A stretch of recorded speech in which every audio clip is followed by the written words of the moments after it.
$10 billion. That's how much money Steven Spielberg's films have made worldwide. Every time you buy a ticket at Universal Studios theme parks, money flows directly into his bank account. His personal fortune? Over $5 billion. The numbers are impressive, but they only tell part of the story. This is the man who invented the summer blockbuster, the filmmaker who brought dinosaurs back to life on screen, the director who made us believe a boy could fly on a bicycle and sharks could terrorize an entire beach town. His name appears on over 100 movies, films that have shaped our culture and defined generations of entertainment. Steven Spielberg stands alone as the most commercially successful director in the history of cinema. His influence stretches from the smallest screening room to the biggest IMAX theater, from practical effects to the digital revolution, from B-movies to Oscar-winning masterpieces. This is the story of how a kid with an 8mm camera became the most powerful filmmaker in Hollywood. This is the story of the billionaire director. There were days for me that were so unbearable. I didn't want to do the movie anymore. The year is 1952. 6-year-old Steven is sitting in a movie theater with his parents. The film is Cecil B. DeMille's The Greatest Show on Earth. Young Steven thinks they're gonna see the circus. Instead, he witnesses something that will change his life forever. His first movie. But it's not just any scene that catches his attention. It's a spectacular train crash that both terrifies and fascinates him. So much so that when he gets home, he recreates it with his toy trains and films it. This becomes his first home movie. But let's back up for a moment. Spielberg was born in Cincinnati, Ohio in 1946. His father was an electrical engineer working on early computers, and his mother was a concert pianist. The family moved around a lot, from Ohio to New Jersey and finally to Arizona. For young Steven, this constant movement was tough. He was often the new kid, sometimes the only Jewish kid in his school.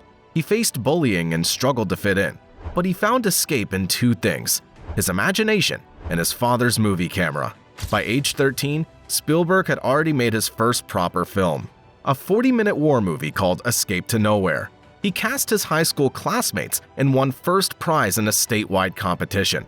But the roots of this film ran deeper than just a teenager's imagination. They trace back to dinner table conversations where his father, Arnold, would share stories from World War II. These weren't the sanitized war stories you'd see in movies of the time.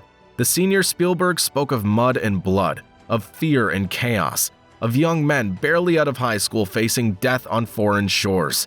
These stories hit particularly close to home for young Steven. In his grandmother's house in Cincinnati, Holocaust survivors would gather, teaching English to build new lives in America. One survivor showed Steven the numbers tattooed on his arm. His first lesson in counting came from a man who had survived humanity's darkest hour. The Spielberg family had lost between 16 and 20 relatives in the Holocaust. This wasn't distant history, it was personal tragedy. The war stories, the family history, the personal struggles, all of these elements would simmer in his consciousness for decades, eventually erupting in films like Schindler's List and Saving Private Ryan. But for now, they fueled the imagination of a teenage filmmaker, helping him craft stories that went beyond simple good versus evil. Stories that grappled with the complicated reality of human nature.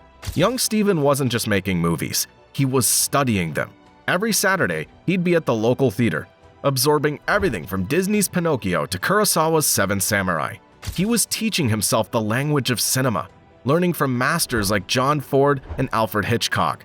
While other kids were playing sports or hanging out at the mall, Spielberg was behind a camera, making about 15 to 20 8mm adventure films throughout his early teens. Then came the moment that would shape his future. At age 17, while on a tour of Universal Studios, Spielberg snuck away from the group and found an empty office.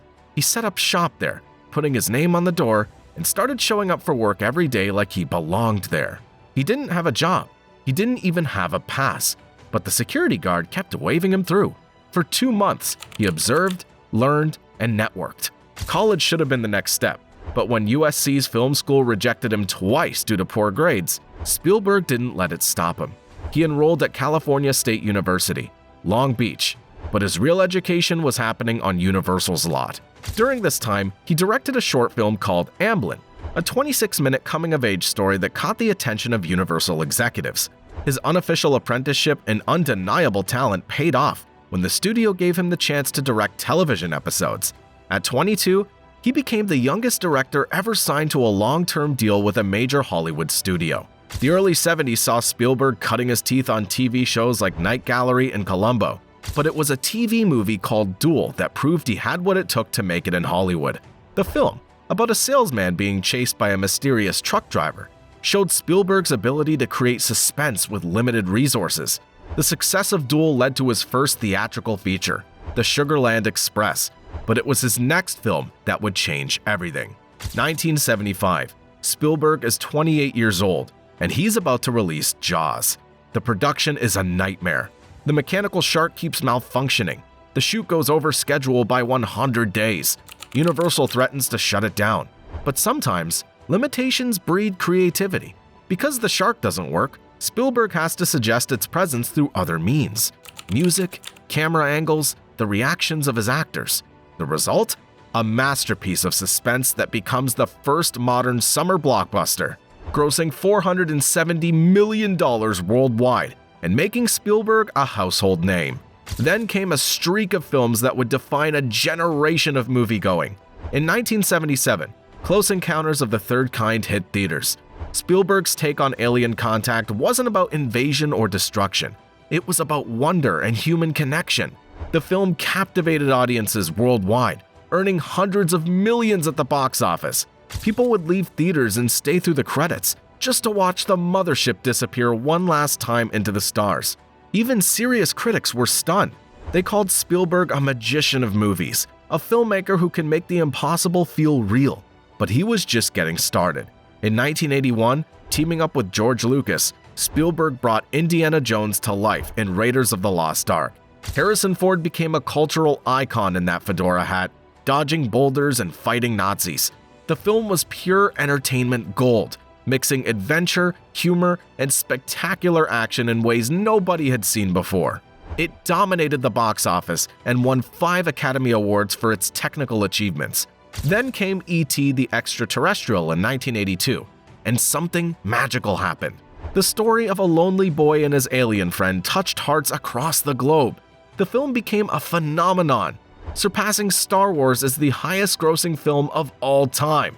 Even Ronald and Nancy Reagan were moved to tears at a special White House screening. Kids everywhere wanted their own E.T., bought the merchandise, and tried to make their bicycles fly. The little alien was even considered for Time magazine's Person of the Year. But despite all this success, despite proving he could master any genre he touched, some critics still saw him as just an entertainer. They praised his technical brilliance, but questioned his ability to tackle serious, adult themes. For Spielberg, who had deeper stories he wanted to tell, this wasn't enough. He yearned to prove them wrong. So, The Color Purple in 1985 was his first step into more dramatic territory. But it was 1993 that would define his legacy as more than just a creator of blockbusters. That year, Spielberg released 2 films that showcased the full range of his abilities. First came Jurassic Park, a technological marvel that revolutionized special effects and became the highest-grossing film of all time. Then, just months later, he released Schindler's List. Shot in black and white with handheld cameras and documentary-style realism, Schindler's List was unlike anything Spielberg had done before. The film tells the story of Oskar Schindler, a German businessman who saved more than 1,000 Jewish refugees during the Holocaust. For Spielberg, whose Jewish heritage had shaped his life experiences, this was personal. The film won 7 Academy Awards, including his first for Best Director. Finally, Hollywood had given him the recognition he'd been searching for. He wasn't just the guy who made sharks and spaceships scary and thrilling. He was now considered one of the greatest filmmakers alive. In an Orthodox Jewish house where my parents were indirectly affected by the Holocaust. I was the object of a lot of discrimination because I was the only Jew in Scottsdale, Arizona. I was the only Jew in the neighborhood, the only Jew in the elementary school, and I had problems. I was different in that way. Now he could do whatever he wanted, and what he wanted was to keep pushing boundaries in every direction. In 1994, he joined forces with Jeffrey Katzenberg and David Geffen to create DreamWorks SKG, a new kind of studio that would produce both animated and live-action films. Under this banner, he continued to push boundaries with films like Saving Private Ryan, whose opening D-Day sequence changed how war movies would be made forever. As the new millennium approached, Spielberg's influence extended far beyond the movies. Every ticket sold at Universal theme parks put money in his pocket thanks to attractions based on his films. His production company, Amblin Entertainment, had become a powerhouse, launching the careers of numerous filmmakers and producing hit TV shows like ER. Then, the 2000s and 2010s saw Spielberg tackling new challenges. He explored artificial intelligence and AI in Minority Report, delved into historical drama with Munich and Lincoln, and returned to pure entertainment with Ready Player One. Each film showed his ability to adapt to changing times while maintaining his distinctive storytelling style. In 2022, at age 75, Spielberg finally turned the camera on himself. The Fabelmans pulled back the curtain on his own story. The family secrets, the childhood dreams, the magic moment when a young boy first fell in love with movies. Here was the real story behind the legend: the supportive but troubled mother, the pragmatic father, the family moves that shaped him, and most importantly, that old 8mm camera that started it all. After decades of telling other people's stories, Spielberg was ready to tell his own. The film didn't break box office records like his blockbusters, but it did something more personal. It showed us how a kid filming train crashes with his toys transformed into the architect of modern Hollywood. 6 decades later, that same spark of imagination was still burning. Today, Steven Spielberg's influence on cinema is immeasurable. He didn't just make successful movies. He changed how movies are made and marketed. He turned summer blockbusters into an art form. He proved that commercial success and artistic achievement aren't mutually exclusive. His films have grossed over $10 billion worldwide, making him not just a great director, but a billionaire several times over. And at 78, Spielberg isn't done yet. He's currently working on his next film, The Dish, a project about UFOs that brings him back to the science fiction themes that helped launch his career. It's set for release in 2026, marking his 6th decade as a director. The kid who snuck onto Universal's lot is now its elder statesman, but his enthusiasm for filmmaking hasn't dimmed. He's gone from physical effects to CGI, from film to digital, from standard screens to IMAX. He's worked with every major star, won every significant award, and influenced generations of filmmakers. This is how a boy with an 8mm camera became a billionaire director. This is how Steven Spielberg changed Hollywood forever. The Oscar goes to, this is a big surprise, Steven Spielberg for Schindler's List. I have friends who have won this before. This is the first time I've ever had one of these in my hand. So, this never could have gotten started without a survivor named Poldek Pfefferberg. I want to thank my wife, who's here with me tonight, for rescuing me 92 days in a row when things got just too unbearable. And my mom, who's here, who is my lucky charm, whom I love very, very much. And to the 6 million who can't be watching this among the 1 billion watching this telecast tonight. Thank you.